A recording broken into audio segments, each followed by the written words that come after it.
I'm trying something new this week. This is not a how to, this is a story. This is a story of how I wrote one of my most personally meaningful songs. It's a story of how I was born creative, then stopped, and then reconnected to it later in life. You can start whenever, you can stop whenever. Your journey is your own. And this was mine.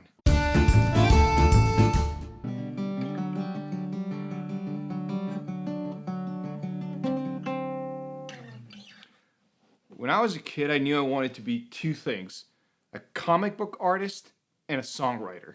I wrote my first song when I was like 9, and honestly, it was just a slightly modified version of With a Little Help from My Friends. I changed the words around, and it was about not finding a job.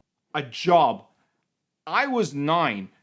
What kind of conversations were we having in that house? So I guess even back then I was concerned about my professional future, and now look at me! Unemployed and completely disenchanted with both the corporate world and the career that I personally chose for myself.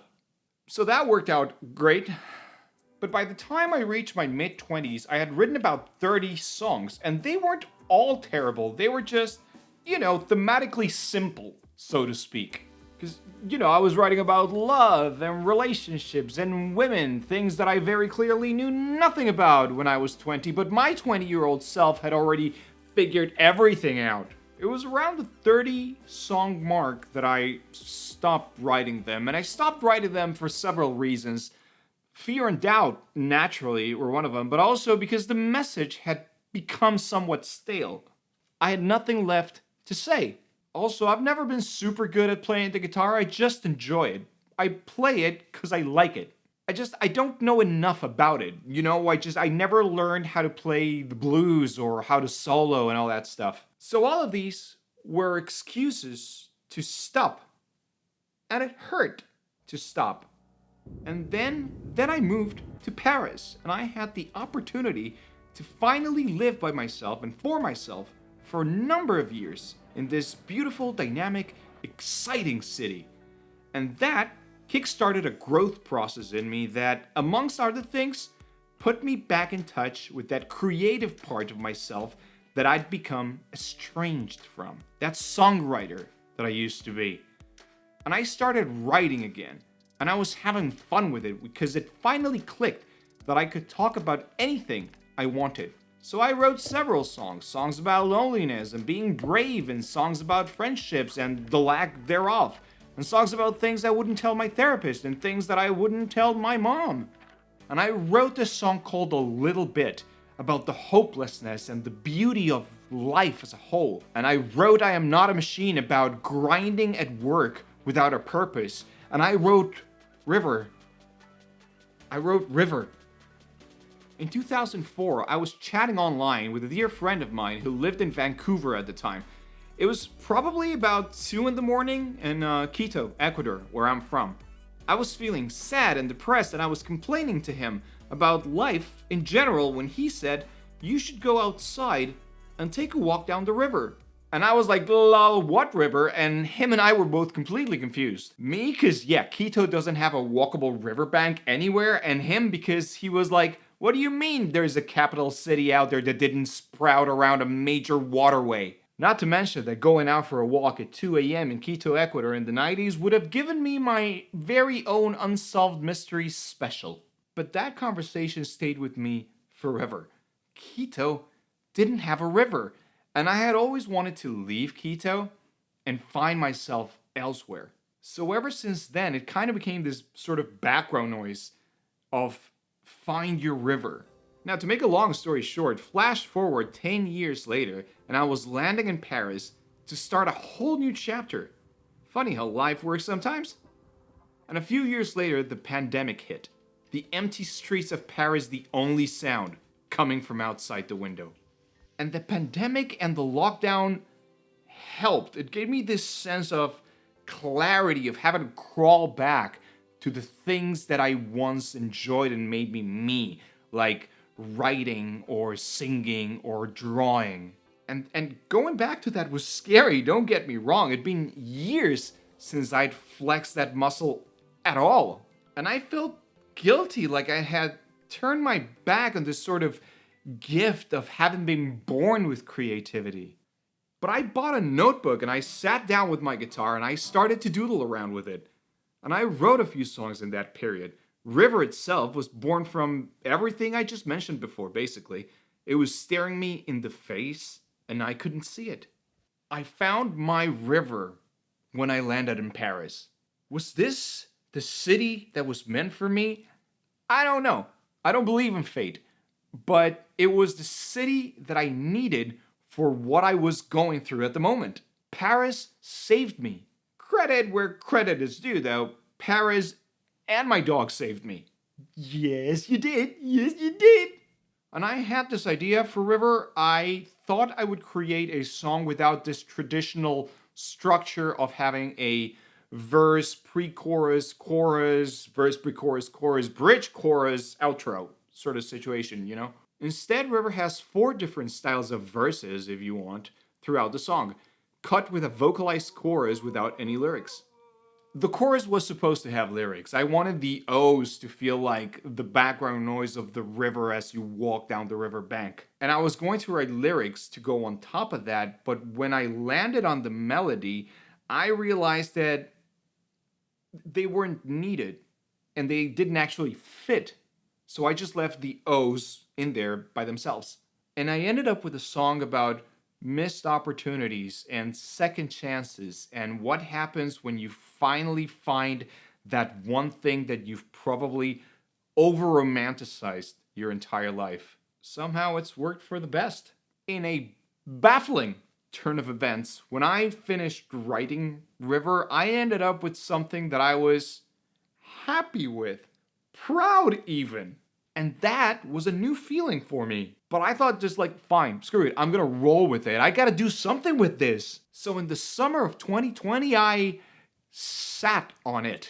I'm not even gonna blame that on the pandemic because creating something that I'm proud of and then sitting on it for decades is a critical part of my charming personality. The difference this time is that I sat on it because I didn't know what the immediate next step was. See, saying I should upload this is a nice idea. Lovely thought, can never have enough of those. But it isn't anything actionable. It's not something I could work with. And I've spoken about these immediate next step sort of exercise that you can do in another video that I'll link at the end of this video. So, in short, the reason I was blocked is that I didn't know what the immediate next step was supposed to be. Because, I should upload this song is immediately followed by, I should record the song, immediately followed by, I should record probably the voice and the guitars and eventually the bass line and the drums, immediately followed by, I should probably mix this song, immediately followed by a YouTube search that only said how mix song please. But it was fun. See, here's the thing. Because of my ADHD, I am not exactly what you would call goal motivated. I am curiosity motivated. And that's something that happens to people with ADHD a lot, is that we tend to get the curiosity of, I wonder what it feels like to write a song. And once we've written the song, the curiosity is gone, so the motivation to continue is over. So in this particular scenario, I refocused my curiosity to, I wonder how it would feel like to have a song up on Spotify. And that worked.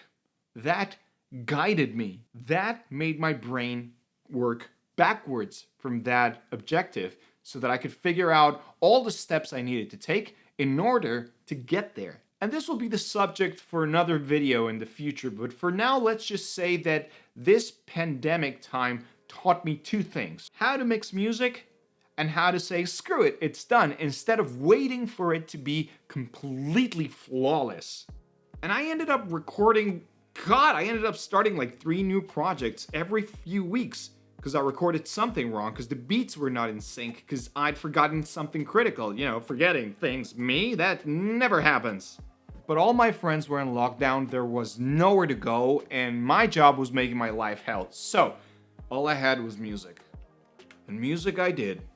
Now, it did take me a while. It Took me a good 3 to 4 months to finish the mix, mostly because I didn't know what the heck I was doing. I was learning as I went, and there were several times where I had to redo large chunks of work because I was messing up irreparably. And I kept coming around and reworking things and tweaking this and moving that and going back to YouTube to check tutorials on mixing and all that stuff. So it was a difficult process, but I got through it. And I think that I got through it because I approached it without feeling like I had to be a genius at it so that I would finish in 1 week on my first go. Like, I knew it was gonna be a process, and I didn't give myself a deadline to stress me out either. I just wanted to eventually get it out the door, that's all. And honestly, baby step after baby step, I finished the song. I mixed it, had a website master it, I exported it, and eventually what I ended up with was this shiny MP3 file that was ready to be uploaded to Spotify. I had that, and I wish I could have physically held it, but at least it was on my computer. And to this day, that remains one of the weirdest and best feelings that I've ever had, because all the effort that I poured into this was condensed into this one single digital file. And viewer, I was proud. I had made it all the way to the end and I had my song. The file was in my hands and I mixed it and mastered it and I listened it to like in several different devices around the house and it sounded good. Good enough. Definitely not perfect, but good enough to go out. And that was an entirely new feeling that I don't know. It doesn't feel like I've processed it, even to this day. So I took that file and I set it aside and I moved on to the next step of the process, which was becoming an artist. And by becoming an artist, I mean trying to look as artisty as possible on social media. So I had to create graphics and banners and logos and pictures and photographs. And that took me to creative places that I hadn't even thought about. Oh, and shout out to my niece who helped me create the cover art for that song and for every song since. And I also spent weeks trying to come up with a proper name for this project, ranging from anywhere from like my full government name to that one imaginary friend that I had when I was 6. And once I had those things, I found a distribution service that would help me put the song on Spotify. So I created an account, filled out the form, and I pressed upload. And I really was shaking through this whole process. So it's at this point that I learned that the distribution service takes anywhere from 4 to 6 weeks to push your song to all the services that it needs to.